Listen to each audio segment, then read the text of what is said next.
যে আলহামদুলিল্লাহ এখন অবস্থানে ভালোই আছি। আর আমি প্রথমে শুরু করি 10,000 টাকা দিয়ে। 10,000 টাকা দিয়ে।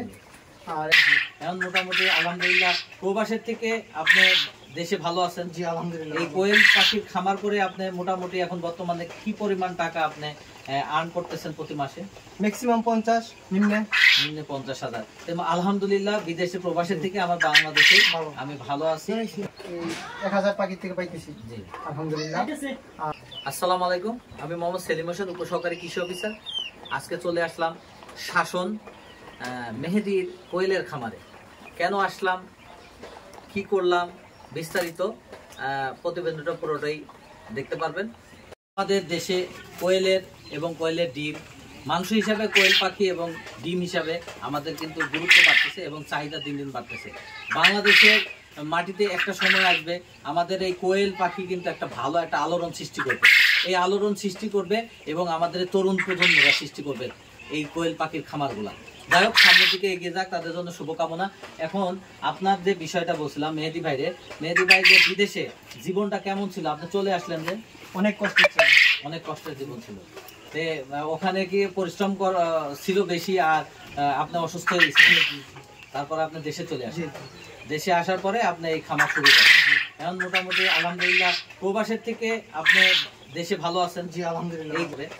এখন আপনাদের সাথে পরিচয় করে দেবো এই খামারে যে উদ্যোক্তা, কিভাবে সে উদ্যোক্তা হলো এবং উদ্যোক্তার আগে কি ছিল, সেই বিষয় নিয়ে আমরা একটু কথা বলবো মেহেদি সাহেবের সাথে।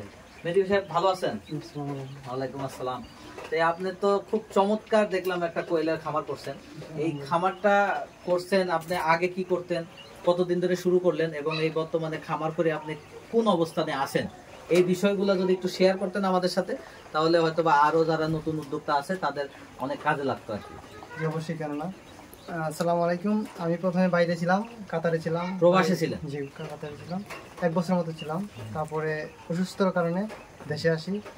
এসে সুস্থতা, মেডিকেল সুস্থ হওয়ার পরে তারপর আপনার দেখি কোয়েল বাজারজাত অনেক ভালো, ডিম পাখি বাজারজাত ভালো।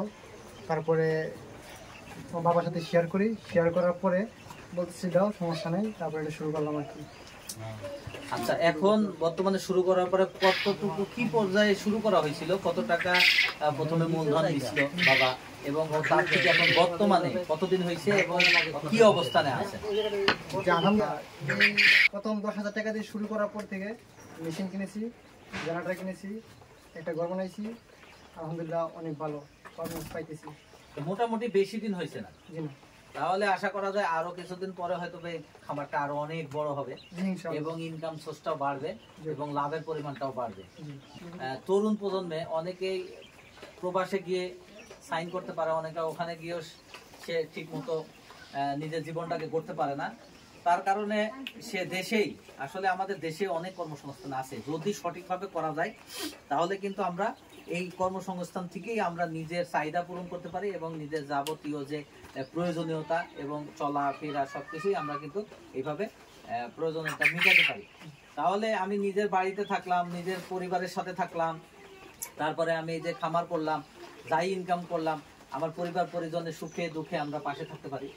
কিন্তু দোয়া করি এই এখন যে পরিস্থিতি আছে, যে অবস্থানে আছে, আরো বড় হবে, সামনে আরো বড় শেড তৈরি করতে হতে পারে, তারপরে আরো খামারটা বড় হবে এবং অনেক লাভ হবে। শুরুতে একটু কষ্ট হয়, দেশের যে আমরা কার্যক্রমগুলো করি একটু শুরুতে কষ্ট হয়, উঠতে একটু সময় লাগে। ধৈর্য ধরে যদি আমরা দেশেই, নিজের দেশের মাটিতেই যদি আমরা বিভিন্ন ধরনের প্রজেক্ট করি, এগ্রো ফার্ম আছে, কোয়েলের ফার্ম আছে, পোল্ট্রি আছে, লেয়ার আছে, আমরা যাই করি না কেন, এটা যদি ধৈর্য সহকারে এবং নিজের আত্মনির্ভরতার জন্য নিজের দায়িত্ববোধ নিয়ে যদি আমরা কাজটা করি, তাহলে কিন্তু আমরা দেশে থেকেই প্রবাসের ইনকামটা আমরা করতে পারি, এই ইনকাম করতে পারি এবং নিজের অতি আত্মীয় পরম প্রিয় মানুষের সাথে সময়টা পার করতে পারি।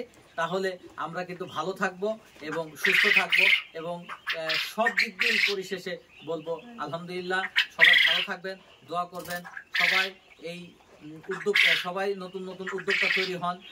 আমরা চাই দেশেই আপনারা অনেক শিল্পনগরী গড়ে তুলেন এবং দেশের মানুষকে কাজে লাগান। আপনার থেকে আরো 10 জন মানুষের এই কর্মসংস্থানের ব্যবস্থা হবে। ধন্যবাদ, সবাই ভালো থাকবেন।